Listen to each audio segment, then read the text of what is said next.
ஜெபம் செய்வோம். அன்பும் இரக்கமுள்ள பரலோக தகப்பனே, மனமகிழ்ச்சியான அந்த கால வேளைக்காக நம்மளோடு ஸ்தோத்திரிக்கிறோம். நாங்கள் நிற்பதும் நிர்மூலமாக இருப்பதும் கர்த்தருடைய கிருபையே. உடைய இரக்கங்களுக்கு முடிவில்லை, அவை காணுதலும் புதிதாக இருக்கிறது. ஸ்தோத்திரிக்கிறோம்.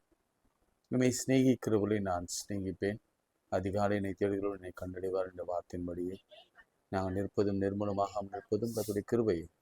உடைய இரக்கங்களுக்கு முடிவில்லை, அவை காலைதோறும் புதிதாக இருக்கிறது. ஸ்தோத்திரம்.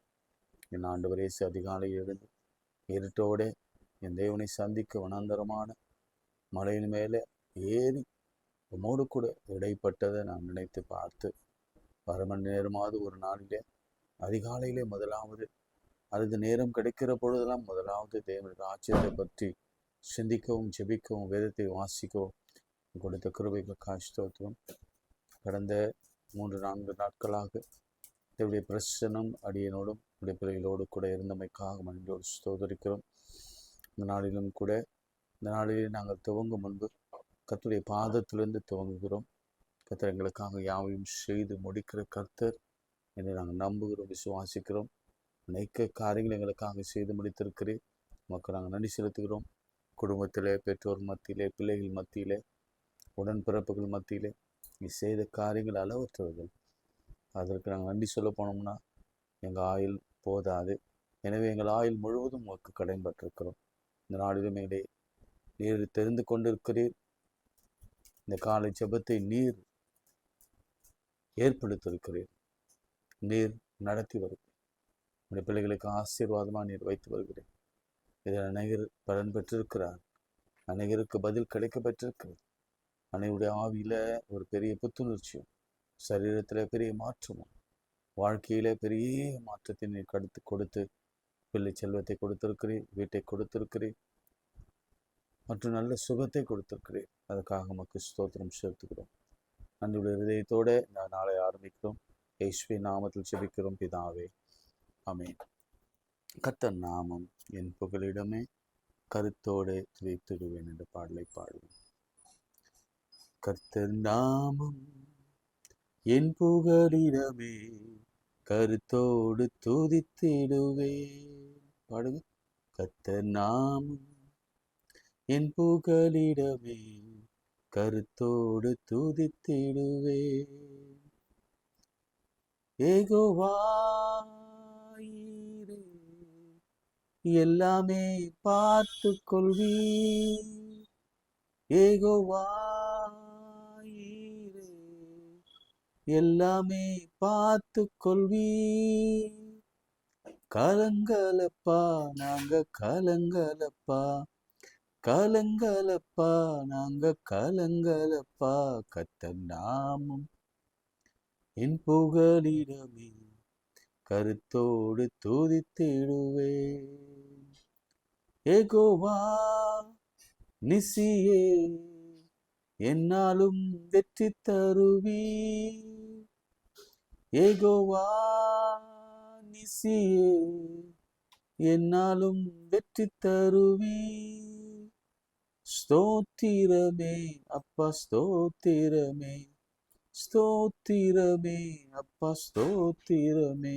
கர்த்தர் நாமம் என் புகலிடமே, கருத்தோடு துதித்திடுவேன்.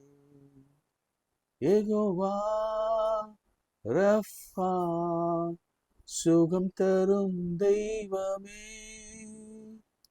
யெகோவா ரஃபா, சுகம் தரும் தெய்வமே. கலங்கலப்பா நாங்க கலங்கலப்பா, கலங்கலப்பா நாங்க கலங்கலப்பா. கர்த்தர் நாமம் என் புகலிடமே, கருத்தோடு துதித்திடுவேன். கர்த்தர் நாமம் என் புகலிடமே, கருத்தோடு துதித்திடுவேன். கைகளை உயர்த்தி ஆண்டவரே, உம்முடைய சன்னிதானத்திலே மிகுந்த பயத்தோடு நடுக்கத்தோடு நம்மை நோக்கி நாங்கள் ஜெபிக்கிறோம். விண்ணப்பத்தை கேட்கிறவரே, மாம்சமான யாவரும் இடத்துல வருவார் வேதம் சொல்கிறது. எங்களை பலப்படுத்துகிறவரே, எங்களை திடப்படுத்துகிறவரே, நீடித்த ஆயுசு நாட்களை கொடுக்கிறவரே, சுகப்படுத்துகிறவரே, ஆரோக்கியம் கொடுக்கிறவரே, நான் நடக்க வேண்டிய பாதை எங்களுக்கு காண்பிக்கிறவரே, வனாந்தரத்திலே வழியை ஆயத்தப்படுத்துகிறவரே, ஆண்டவர் வயல் நிலங்களாக மாற்றுகிறவரே, அவாந்தர வெளிகளிலே ஆறுகளை உண்டு பண்ணுகிறவரே, புல்லுள்ள இடங்களிலே மடக்கி அமர்ந்த தண்ணீரண்டையிலே கொண்டு போய் எங்களை வைக்கிறவரே, இந்த வேலைக்காக நன்றியோடு ஸ்தோத்திரிக்கிறோம். இந்த சமூகத்திலே எத்தனையோ தேவைகளோட ஆண்டவரே, சரீரத்துல பாடுகள், கண்களிலே பிரச்சனைகள், குழந்தையின்மை, குழந்தை வயிற்றிலே இருந்து அந்த குழந்தை பிறக்க வேண்டும் என்கின்ற அங்கலாய்ப்பு, ஆண்டவரை திருமணமாகாத ஒரு அவல, அல்லது ஒரு நிந்தையான ஒரு சூழ்நிலை, இவைகளின் மத்தியிலே நாங்கள் நிற்கிறோம். அக்னியிலே இருக்கிறோம், குகைகளில் இருக்கிறோம், பள்ளத்தாக்கிலே நடக்கிறோம், குழியிலே விடப்பட்டிருக்கிறோம், சிறைச்சாலையின் அனுபவங்களில் இருக்கிறோம், செங்கிய கவியிலே இருக்கிறோம், அநேகராலே பகைக்கப்பட்டு கோலியாத் எங்களுக்கு முன்பாக நிற்கிறார், எசபேலும் எங்களுக்கு முன்பாக நிற்கிறார். இப்படி நாங்கள் பலவிதமான போராட்டங்களையும் வியாதிகளையும் பலவீனங்களையும் சந்தித்து வருகிறோம். நோய்கள் ஒரு பக்கம் எங்களை நெருக்குகிறது, வறுமையும் கடன் தொல்லையும் ஒரு பக்கம் நெருக்குகிறது, சத்துருக்களும் பொல்லாதவர்களும் எங்களை பார்த்து இச்சகம் பேசி அடங்குகிறார்கள். எங்களுக்கு விரோதமாய் அநேக அம்புகளும் ஆயுதங்களும் நெருக்கி வருகிறது. எங்களுக்கு பலனில்லை, நாங்கள் பலனற்று போயிருக்கிறோம். எங்கள் தள்ளாடுகள், முழங்கால்கள் தள்ளாடுகிறது, நடக்க முடியாமல், பேச முடியாமல், சிரிக்க முடியாமல் அழுது கொண்டே இருக்கிறோம். கண்களிலே துயரங்கள் குடி விழுந்து போயிருக்கின்றன. என் நாவு மேல் நாவோடு ஒட்டி கொண்டது என்று சங்கீதக்காரன் சொன்னது போலவே, நீர் அழுதது போலவே, என் தேவனை ஏன் என்னை கைவிட்டு, உமக்கு சித்தமானால் இந்த பாத்திரம் என்னை விட்டு நீங்க கூடுமானால் நீங்கும்படி செய்யும், ஆனால் உம்முடைய சித்தத்தின்படியே ஆகட்டும், ஆனால் என்னுடைய சித்தத்தின்படி அல்ல என்று சொல்லி ஜெபித்த அதே வியாகுலத்தோட கூட இந்த சமூகத்தில் நிற்கிறோம். இன்னைக்கு அநேக பெற்ற தம் பிள்ளைகளுக்காக கண்ணீரோடு ஜெபிக்கிறீங்க. தேர்வு எழுதி கொண்டிருக்கிற பிள்ளைகளுக்காக கண்ணீரோடு ஜெபிக்கிற இந்த பிள்ளை இந்த தேர்வில் பயந்து கிடக்கிறானே, இந்த தேர்வை எழுதி முடிக்க வேண்டும் என்ற பெரிய கவலையும் கண்ணீரும் கஷ்டமும் உங்கள் மத்தியில் நின்று கொண்டிருக்கின்றன. ஜெயம் கர்த்தரால் வரும் என்று நம்புகிற நாங்கள் உண்மை விசுவாசிக்கத்தக்கதான விசுவாசத்தை எங்களுக்கு தந்து எங்கள் பிள்ளைகள் மேலே அபரிவிதமான ஞானத்தையும் அறிவியும் கொடுத்து எழுதுகிற ஆற்றலை கொடுத்து ஆசீர்வதிங்க. கடன்கள் ஒரு பக்கம் என்னை அநேக நெருக்கி கொண்டிருக்கிறார். ஐயோ, தற்கொலை பண்ணிக்கொள்ளலாமா என்ற ஒரு கவலையோடு சிலர், ஐயோ வேண்டாம், கர்த்தர் உனக்காக யாவையும் செய்து முடிக்கிற நேரம் வந்துவிட்டது. உங்கள் நீரூற்று உங்கள் அருகில் இருக்கிறது, உங்கள் தேவைக்கு உங்கள் பக்கத்திலே இருக்கிறது. கர்த்தர் அதற்கான நாளை நியமித்திருக்கிறார். இன்னும் கொஞ்சம் நடை, இன்னும் கொஞ்சம் அடி தூரம், இன்னும் கொஞ்சம் மைல், இன்னும் கொஞ்ச நாட்களிலே நீர் அந்த அற்புதத்தை காணப்போகிறார். தளர்ந்து போகாதே, சோர்ந்து போகாதே, தவித்து நிற்காதே. என் தேவனை நமக்காக யாவையும் செய்து முடிக்கிற காலம் வந்துவிட்டது. ஆண்டவரே, இந்த நாளில் ஒரு பெரிய அற்புதத்தை செய்வீரார். இயேசுவின் நாமத்தில் ஜெபிக்கிறோம் பிதாவே, ஆமென். பிரியமானவர்களே, மீண்டும் உங்கள் அனைவரையும் சந்திப்பதிலே மிகுந்த மகிழ்ச்சி. ஆக்சுவலி சாட்டர்டே நான் சொல்லிட்டு போகணுன்னு தான் யோசித்தேன். ஆனால் ஒருவேளை நான் சொல்லிட்டா நீங்கள் அடுத்த நாள்லேருந்து பார்க்க மாட்டீங்களோன்னு ஒரு சின்ன பயமும் இருந்தது. இது முன்னாடியே பிளான் பண்ணது தான். இந்த ரெவரன்ஸ் ஐயர்களுடைய பாஸ்டர்ஸுடைய ரிட்ரீட் பெங்களூரில் சாட்டர்டே யோசனை பண்ணேன், நம்ம சொல்லிடலாம் மண்டே டியூஸ்டே வென்ஸ்டே நான் இருக்க மாட்டேன், உங்களுக்கு ப்ரேயர் வரும் அப்படின்னு சொல்லலாம்லாம் யோசித்தேன். பட் நீங்கள் பார்க்காம போயிடுவீங்களோ ஒரு அச்சம் எங்களுக்குள் இருந்தது. எனவே நான் அதை சொல்லலை, மன்னித்து கொள்ளுங்கள். இருந்தாலும் இந்த 3 நாட்களும் அநேகருக்கு அநேக ஆசீர்வாதங்களை கர்த்தர் அவருடைய வார்த்தையிலே கொடுத்தார். ஒரு வார்த்தை எப்பொழுதும் ஃப்ரெஷ், அது எப்பொழுது கொடுத்தாலும் அது ஃப்ரெஷ் தான். அது it's new. Promise is always there. இல்லை, ப்ராமிஸ் சொல்லுவாங்க, நீ நல்ல மனதில் எழுதி வச்சுக்கோங்க, ப்ராமிஸ்க்கு எக்ஸ்பைரி டேட்டே கிடையாது. இந்த உலகத்தில் எல்லாத்துக்கும் எக்ஸ்பைரி உண்டு. நமக்கே, வாழ்க்கைக்கு, ஜீவனுக்கு, மருந்துக்கு, மாத்திரைக்கு, உலகத்திற்கு எக்ஸ்பைரி உண்டு. ஆனால் கர்த்தருடைய வார்த்தைக்கோ எக்ஸ்பைரியே கிடையாது.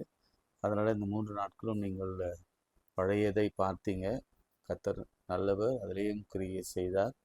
இன்னும் வந்து தொடர்ந்து நம்ம திரும்பவும் நேரலைக்குள்ளே நாம் வந்து விடுகிறோம். இந்த ஊழியத்தை ஆண்டவர் நடத்துகிறார். அதுக்காக நான் ஆண்டவரை துதிக்கிறேன், ஸ்தோத்தரிக்கிறேன்.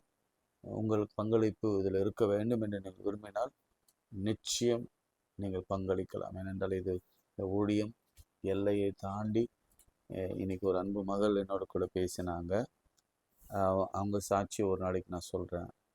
அந்த மகள் சொன்னாங்க, ஐயா நான் என் ஸ்டேட்டஸில் வைக்கிறேன், அநேகர் அதை பார்க்குறாங்க, என்னுடைய ஃப்ரெண்ட்ஸுக்கெல்லாம், என்னுடைய ஃபேமிலிஸ்லாம் ஷேர் பண்ணுறேன், அநேகருக்கு அது ஆசீர்வாதமாக இருக்குன்ற ஃபீட்பேக் வந்ததுன்னு சொல்லி என் அன்பு மகள் அதை சொன்னதை கேட்டு நான் வியப்படைந்தேன்.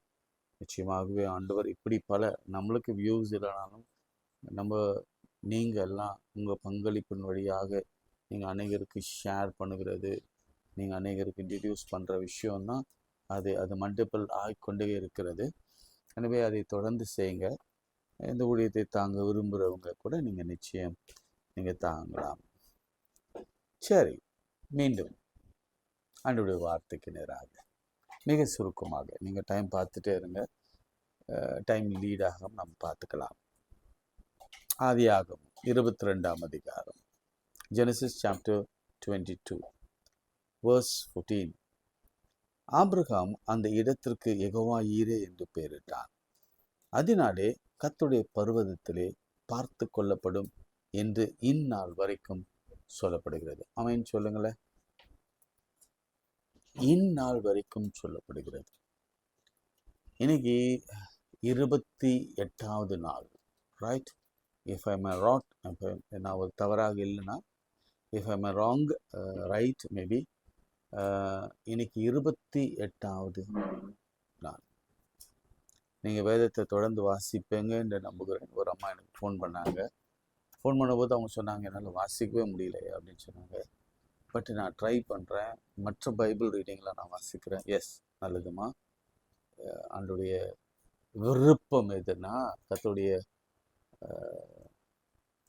ஆசை என்னென்னா, நம்ம வேதத்தை அனுதினம் வாசிக்க வேணும். அதனால நம்ம அதை ஜீவனை பெற்றுக்கொள்ள வேண்டும். அதுதான் அவருடைய ஆசை. அது வார்த்தை ஜீவனாக இருக்கிறது. அந்த ஜீவன் தான் நம்ம இந்த உலகத்தில் உயிரோடு வைத்து வருகிறது. அதனால் தொடர்ந்து வாசிங்க. நான் தான் உங்களுக்கு சொன்னேன், கடைசி நாட்களில் நீங்கள் வேகமாக எப்படி வாசிக்கணும்னு ஒரு சின்னதான ஒரு ஷார்ட்கட் மெத்தடை நான் உங்களுக்கு சொல்லிக் கொடுப்பேன்னு நான் சொன்னேன். அது வரைக்கும் நீங்கள் வெயிட் பண்ணாதீங்க. அது வரைக்கும் எது வரைக்கும் முடியுமோ அது வரைக்கும் நீங்கள் தொடர்ந்து நீங்கள் வாசித்து கொண்டே இருங்க. முடிந்தால் ஆடியோ பைபிளும் கேட்டுக்கொண்டே இருங்க. சரி, இந்நாள் வரைக்கும் சொல்லப்படும். எந்நாள் வரைக்கும் சொல்லப்படும்? என்ன சொல்லப்படும்? கர்த்தருடைய பர்வதத்திலே பார்த்து கொள்ளப்படும். ரொம்ப அழகான வார்த்தை. யெகோவா ஈரே, லார்ட் வில் ப்ரொவைட் அப்படின்னு அர்த்தம். பார்த்து கொள்ளப்படும் மாத்திரமல்ல, அவர் பார்த்துட்டு இருக்கிறார்கள் அல்ல, பார்த்து செய்ய வேண்டியதை அங்கே செய்து அதை கொடுப்பார். இதுதான் அதனுடைய அர்த்தம். பார்த்துட்டு சும்மா போகிறவர்கள், அதை தயாரித்து, அதை உருவாக்கி, மேக்னிஃபைக்சர் பண்ணி, நீங்கள் ஒரு காரு தயார் பண்ணுறதெல்லாம் நீங்கள் பார்த்துருப்பீங்களா? அது உடனே இமீடியட்டாக காராக வந்துடாது. ஒவ்வொரு பாகங்களும் தயார் பண்ணி அதை அசம்பிள் பண்ணி அதுக்கு பிறகு கடைசியாக தான் நம்ம கைகளில் வரும். ஒரு சாதாரண காருக்கே எப்படின்னா, நம்முடைய வாழ்க்கையில் கத்த செய்ய நினைக்கிறத அவர் எவ்வளவு அழகாக நேர்த்தியாக அதன் காலத்தில் எந்தெந்த நேரத்தில் எந்தெந்த சமயத்தில் எப்பொழுது கொடுக்கணுமோ அது அப்பொழுது கொடுத்தாதான் அவனுக்கு அது பிரயோஜனமாக இருக்கும், அவருக்கும் அது மகிமையாக இருக்கும் அப்படின்னு தெரிஞ்சு தான் அவர் கொடுப்பார். சரி, ரைட், ஓகே. ரொம்ப ரொம்ப ரொம்ப இன்ட்ரடக்ஷன் வேணாம். என்ன செய்கிறாரு ஆண்டவர், அதை மாற்றம் பார்த்து வேகமான போகலாம். 22ஆம் அதிகாரம். இந்த காரியங்கள் நடந்த பின்பு, எந்த காரியங்கள்? உங்கள் வாழ்க்கையில் எந்த காரியமானாலும் நடந்த பிறகு, சரிங்களா? அதுக்கு முந்தி இருக்கிற வசனங்களை நீங்கள் பார்த்தீங்கன்னா உங்களுக்கு தெரியும். ஆகார் பற்றியெல்லாம் வரும். இந்த காரியங்கள் நடந்த பின்பு ஏதோ ஒரு காரியம் நடந்திருக்கு. அதுக்கு பிறகு தேவன் ஆபிரகாமை சோதித்தார். எப்படி எனில் அப்படின்னு சொல்லிட்டு, இப்போ நம்ம இந்த சோதனை நாட்களெல்லாம் இருக்கிறோம் இல்லை, உங்களுக்கு தெரியும் 40 நாள் ஆண்டுடைய சோதனையை தான் நம்ம விசேஷமாய் இந்த நாட்களிலே கடைபிடித்து கொண்டிருக்கிறோம். அதுதான் ரியல் ஃபோக்கஸ்.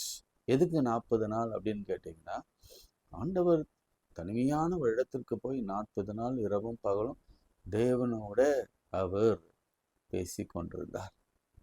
அதுதான் இப்போ நாங்கள் ஏன் முன்னால் போனோம்னா, அது ஒரு ரிட்ரீட், தேவனோடு கூட கொஞ்சம் தனிமையில் இருந்து பேச வேண்டும் என்பதற்காக. சரிங்க. அப்பொழுது அவர் உன் புத்திரனும் ஏகசுதனும் நேசகுமாரனும், ரொம்ப அழகாக அதை எக்ஸ்பிளைன் பண்ணுறாரு. இந்த வார்த்தையெல்லாம் வரும் பொழுது நீங்கள் ஆண்டவராகி இயேசு கிறிஸ்து நீங்கள் மனதில் வைத்து கொள்ளணும். தகப்பன் ஆபிரகாமுக்கு இணையாக கடவுளுடைய பிள்ளையாக இயேசு கிறிஸ்து, அதுதான் ஈசாக்கு. உன் புத்திரன் ஏகசுதன்னா ஒரே பையன், நேசகுமாரன். சரிங்களா? இதெல்லாம் நீங்கள் மனசில் கொஞ்சம் உங்களுக்கு எக்ஸ்ட்ராவாக புரிந்து கொள்ள முடியும். ஈசாக்கு நீ அழைத்து கொண்டு மோரியா தேசத்துக்கு போய் அங்கே உனக்கு நான் குறிக்கும் மலை ஒன்றின் மேலே அவனை தகன பலியிடு என்றார். அது ஆபிரகாம் என்ன யோசித்திருப்பார்? யோசிங்க. நைட் பேசுகிறார். என்ன பேசுகிறாரு? நைட் பேசுகிறார், அல்லது முந்தின நாள் அவர் பேசுகிறார் வச்சுக்கோங்க. அடுத்த நாளே, இதுதான் கீழ்ப்படிதல். அடுத்த நாளே பிரியமானவர்களே, நான் உங்களுக்கு 40 நாள் முந்தி சொன்னேன், இந்த 40 நாட்கள் நீங்கள் நிச்சயம் இருந்து பாருங்கள், ஒரு பெரிய மிராக்கிள் உங்களுக்கு கிடைக்கும் அப்படின்னு நான் உங்களுக்கு சொன்னேன். அதுக்கு கீழ்ப்படிந்து அநேகர், Daniel fasting, Esther fasting, Jesus fasting, எலியா fasting and Moses fasting and fasting prayer, Bible reading, அந்த நான் 40 டேஸில் முடிக்கணும் அப்படின்னு சொன்னதுக்கெல்லாம் கீழ்ப்படிந்து நீங்கள் உடனே அக்செப்ட் பண்ணீங்க பாருங்களேன். அது ஒன்று போதும், கர்த்தருடைய பர்வதத்திலே பார்த்து கொள்ளப்படும். முதலாவது கீழ்ப்படிதல். ஆபிரகாம் கீழ்ப்படிந்தான்.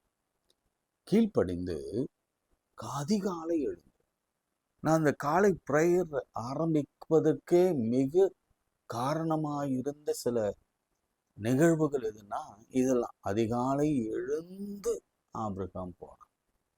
இருட்டோட எழுந்து என் ஆண்டவராக இயேசு கிறிஸ்து போனார். அதிகாலமே எழுந்து யோசுவா போனார். அதிகாலமே எழுந்து மோசே.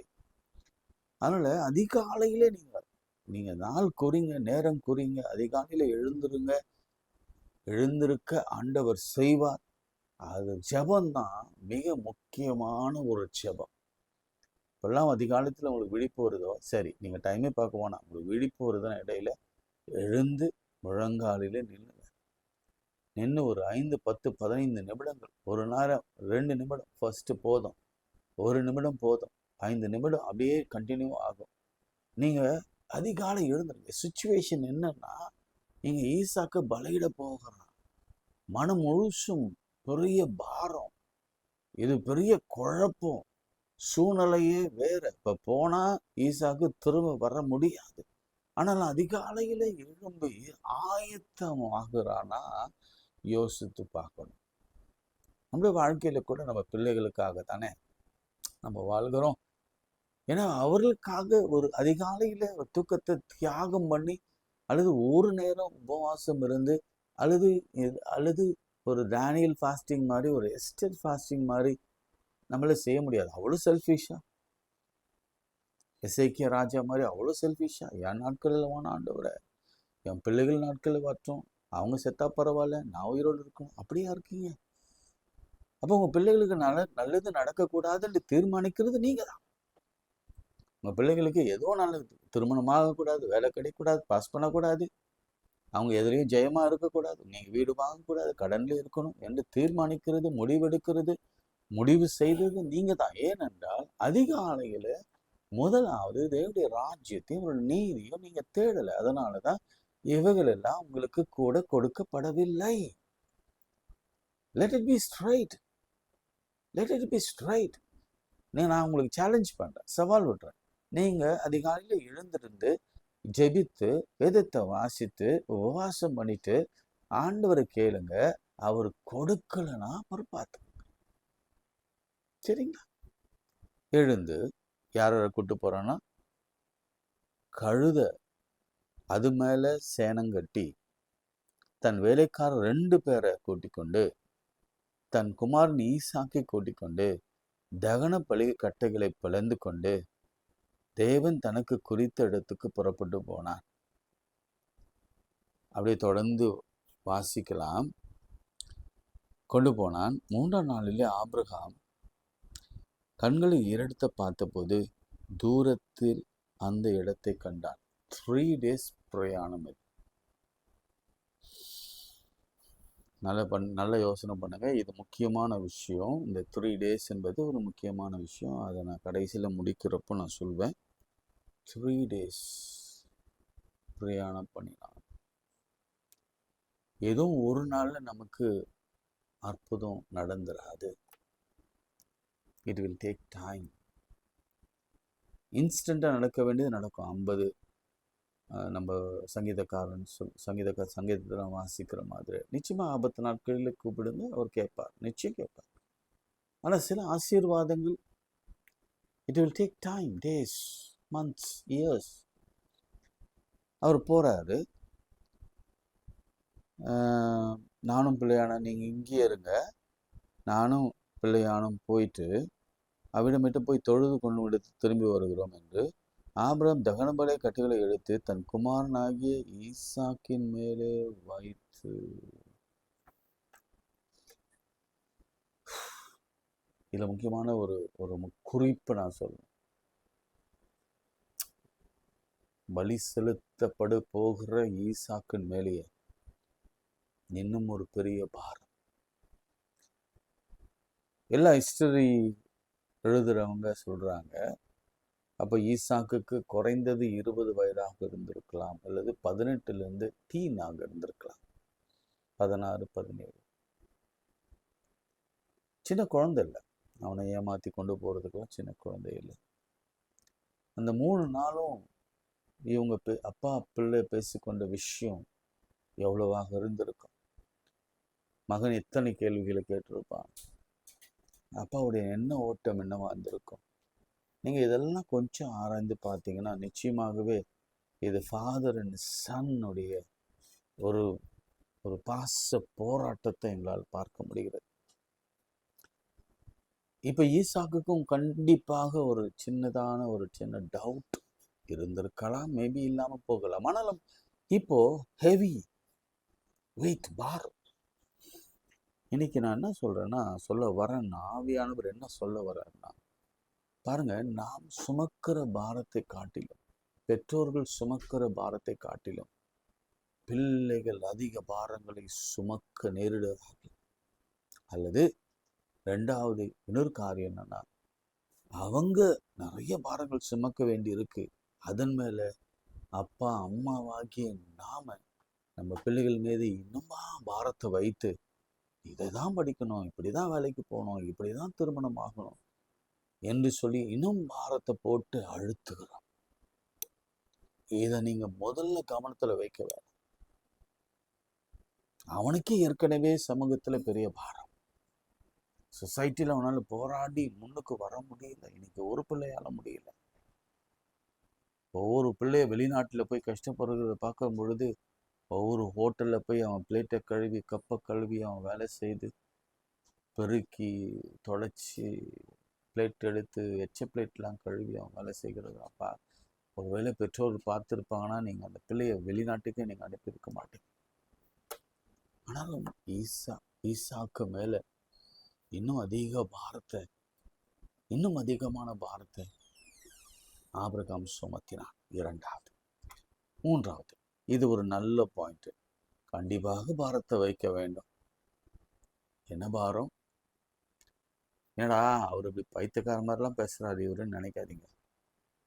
ரியாலிட்டி பேசுறேன்.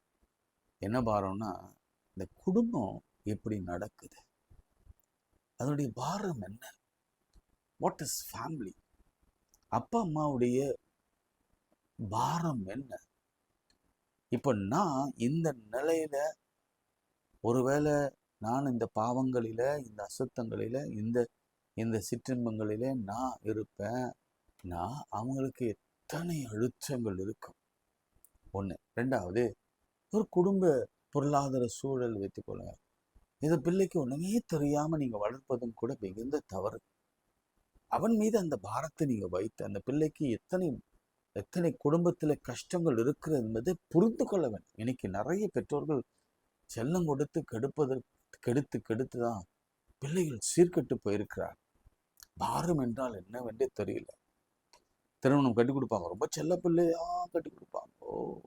பொண்ணு அந்த வீட்டுல அந்த மகாராணி மாதிரி. ஆனா அந்த மகாராணி அங்க போய் நிறைய பாரத்தை சமாளிக்கணும். அந்த பாரத்தை இங்கேயே சொல்லி கொடுங்க. லகுவான பாரத்தை சொல்லி கொடுங்க. பையனுக்கும் அதேதான், லகுவான பாரத்தை மனதில் வைங்க. இது நீங்க பிறம்ப கையாளுகிற மாதிரி தான். நீங்க இந்த பிள்ளைக்கு நீங்க நல்ல நல்ல போதனையை கற்றுக் கொடுக்குறீங்க. இப்ப பாருங்க, திரும்பி வரும்பொழுது ஈசாக்கு, ஏம்பா என்ன வெட்டுறதுக்கே என் கையிலேயே விறக கொடுத்து என்னையே சுமக்க பண்ணி இந்த மாதிரி ஒரு கொடுமையெல்லாம் பண்ணியப்பான்னு கேள்வி கேட்டிருப்பார்ல. அந்த அளவுக்கு அப்பா சொல்லியிருப்பார், தம்பி ஆண்டவருக்காக நாம கீழ்ப்படிந்து இருக்க வேண்டும், நாம கீழ்ப்படிந்து நடக்கணும். ஆண்டவர் கேட்டார் தம்பி, அதனாலதான் நான் அப்படி செய்தேன். இந்த கீழ்ப்படிதலை நம் பிள்ளைகளுக்கு நாம் கற்றுக் கொடுக்க வேண்டும். எஸ், ஆண்டவருக்கு மாத்திரம் கீழ்ப்படியும். அதுக்கப்புறம் பெற்றோருக்கு நீ கீழ்ப்படியும் என்று நாம் சொல்லி கொடுத்து வளர்க்க வேண்டும். அப்பொழுதுதான் கர்த்தருடைய பர்வதத்துல எல்லாம் பார்த்து கொள்ளப்படும். 2வது, விசுவாசம். என்ன விசுவாசம்? ரொம்ப எளிமையா ஒரு வார்த்தை சொல்றான். வேலைக்காரரை பார்த்து, பிள்ளையை பார்த்து சொல்றான். ரெண்டு பேர் இடத்துல சொல்றான். முதல்ல வேலைக்காரத்தை சொல்றான், கர்த்தர் நாங்க போயிட்டு திரும்ப வருவோம், தொழுது கொண்டு திரும்ப வருவோம். அப்படின்னா ரொம்ப பாசிட்டிவா என் பிள்ளைய ஆண்டவர் பலி கொடுக்க அனுமதிக்க மாட்டார். நம்பிக்கை, விசுவாசம். 2வது, பிள்ளை கேட்கும் பொழுது கர்த்தர் தகன பலிக்கான ஆட்டுக்குட்டியை அவர் பார்த்து கொள்வார் என்று சொல்லி பிள்ளைக்கும் அதே ஒரு விசுவாச வார்த்தைய அவர் சொல்லி கொடுக்கிறதை சொல்லுகிறதை நாம் பார்க்க முடிகிறது. கீழ்ப்படிதல் அவசியம். 2வது, விசுவாசம் அவசியம். நம்ம இந்த 2 நாட்களில் நாம் கற்றுக்கொள்ள வேண்டிய முக்கியமான பாடம், நிச்சயம் நான் வெந்துலாம் அல்லது நான் ஜெபிக்கிறேன், நான் உபவாசிக்கிறேன், வேதத்தை வாசிக்கிறேன், பிள்ளைகளுக்காக கண்ணீரோடு இருக்கிறேன், நிச்சயம் நல்லதே நடக்கும். கர்த்தர் நல்லதே செய்வார், நன்மையான காரியங்களே செய்வார். தீமைக்காக இல்லை, அவர் நினைவுகள் எல்லாம் நன்மைக்காக என்று ஒரு நம்பிக்கை நமக்கு இருக்க வேண்டும். அப்படி இல்லைன்னா இந்த ஜபமே பண்ணவே பண்ணாதீங்க, விட்டுருங்க. இல்லை எனக்கு என்ன செய்ய போறாருங்க, ஒன்றும் செய்ய மாட்டாருங்க அப்படின்னு சொன்னீங்கன்னா விட்டுருங்க, போயிடுங்க, இப்பயே போயிடுங்க. ஆண்டவர் செய்வார். இந்த சூழ்நிலையில அவன் சொல்றார், ஆபிரகாம் சொல்றார், ஆபிரகாமின் அவர் தான் தகப்பன் சொல்றார். ஏன்னா அவர் வாக்குத்தத்தத்தை நம்பினார். ஏன்? அந்த பிள்ளை பிறக்கும்போது அவர் சொன்னாரு, இந்த பிள்ளையை கொண்டுதான் நான் பெரிய சந்ததியை நான் உருவாக்குவேன். அதனால ஆண்டவர் மீது வைத்த பெரிய நம்பிக்கை, இந்த பிள்ளையை கர்த்தர் சாக பண்ண மாட்டார். அப்படி உங்களுக்கு அந்த வாக்குத்தத்தத்தை அவர் கொடுத்திருந்தா நிச்சயம் அந்த வாக்குத்தத்தை நிறைவேற்ற வல்லவராக. குழந்தை பிறந்ததே வாக்குத்தத்த குழந்தை தான் இல்ல? நமக்கு எல்லாருக்கும் குழந்தை அப்படிதான் வாக்குத்தத்தம் கொடுத்து பிறக்கிறார். வேலை வாக்குத்தத்தம், திருமணம் வாக்குத்தத்தம், வேலை வாக்குத்தத்தம், வீடு வாக்குத்தத்தம், நம்ம படிப்பு வாக்குத்தத்தம், எல்லாம் வாக்குத்தத்தம் தான். இந்த வாக்குத்தத்தத்தை ஆண்டவர் கொடுத்திருக்கிறார். அதுல பாதியிலே அவர் விட்டு பின்வாங்கி போக மாட்டார். அதனாலதான் முதல்ல நான் ஜெபம் பண்ணும்போது சொன்னேன், அவருடைய வாக்குத்தத்தம் எக்ஸ்பைரி ஆகாது. கொஞ்சம் நீங்க திரும்பி பாருங்க. இப்போ இருக்கிற நிலைமையை விட்டுட்டு ஆண்டவர் உங்களுக்கு கொடுத்த வாக்குத்தத்தை நிறைவேற்ற எவ்வளவு உண்மையுள்ளவராக இருந்தார். இப்போ ஒரு சின்ன சோதனை வந்திருக்கு, அதுல ஏன் அவர் இன்னுமா நம்ம புடமிட்டு இதுலயும் நான் கடந்து வர பண்ண மாட்டாரா அப்படின்னு ஒரு நிலைக்கு வந்துட்டீங்கன்னா, நிறைய நேரம் நீங்க சாக போகும் தருவாயில நிறைய நேரம் ஐசியூவில் போயிட்டு, நிறைய நேரம் விபத்துகளில் போயிட்டு, நிறைய நேரம் நோ என்ற ஆன்சரில் போயிட்டு, கடனில் போயிட்டு, நிறைய நேரம் திருமணமாகாத சூழ்நிலைலாம் போயிட்டு, ஆண்டவர் எவ்வளோ வெற்றியில் ஒரு வாக்குத்தத்தத்தில் உண்மையாக இருந்து நமக்கு ஜெயத்தை கொடுத்தார்ல, இதையும் செய்ய மாட்டாரா? அப்படி ஒரு பாசிட்டிவ் எண்ணம் நமக்கு மிகவும் அவசியம். அதுக்கப்புறம் அவர் பிள்ளைய போடுறாரு, கட்டுறாரு, கத்தியை ஓங்குறாரு. அப்போது கர்த்தருடைய வார்த்தை உண்டாகிறது. அந்த வசனத்தை சொன்னால 8ஆம் வசனம், அப்போ என் மகனே, தேவன் நமக்காக தகன பலியிலே ஆட்டுக்குட்டியை பார்த்து கொள்வார் என்றார். வந்தாங்க, அடுக்குனாங்க, வச்சாங்க. கர்த்தருடைய தூதனானவர் வானத்தில் இந்த ஆபிரகாமே ஆபிரகாமே என்று கூப்பிட்டார். அவன் அதோ அடியேன் என்றார். அப்போது பிள்ளையாண்டான் மேல் உன் கையை போடாதே, அவனுக்கு ஒன்றும் செய்யாதே. நீ அவனை உன் புத்திரன் என்றும் உன் ஏகசுதன் என்றும் பாராமல் எனக்காக ஒப்பு கொடுத்தபடினாலே தேவனுக்கு பயப்படுகிறவன் என்று நான் இதிலே அறிந்திருக்கிறேன் என்றார். 3வது, கர்த்தருக்கு பயப்பட வேண்டும். ஆமென் சொல்லுங்க. கர்த்தருக்கு பயப்பட வேண்டும், கீழ்ப்படிய வேண்டும், விசுவாசிக்க வேண்டும், கர்த்தருக்கு பயப்பட வேண்டும். ஆண்டவரே சாட்சி சொல்றார். வானத்திலிருந்து ஒரு சாட்சி வருகிறது, நீ கர்த்தருக்கு பயப்படுகிறவன் என்று நான் இப்பொழுது அறிந்திருக்கிறேன். எனக்கு நேரம் இல்லை, இந்த பிளெஸ்ஸிங்ஸ்லாம் சொல்கிறதுக்கு நேரம் இல்லை. அவர் என்னென்ன பிளெஸ்ஸிங் சொல்கிறாரு பாருங்களேன். கர்த்தருடைய பர்வதத்திலே பார்த்து கொள்ளப்படும் என்று வாசித்துட்டு அந்த வாக்குத்தத்தம் பாருங்க. கர்த்தருடைய தூதன் 2ஆம் தரம் வானத்திலிருந்து கூப்பிட்டு உன் புத்திரன் என்றும் உன் ஏகசுதன் என்று பாராமல் அவன் ஒப்பு கொடுத்து இந்த காரியத்தை செய்தபடியால் பயந்து இந்த காரியத்தை செய்தபடினால் கர்த்தருக்கு பயப்படுதலே ஞானத்தின் ஆரம்பம். கர்த்தருக்கு பயப்படுதலே எல்லா சௌக்கியத்தையும் ஆரோக்கியத்தையும் ஜீவனும் உண்டு பண்ணும்.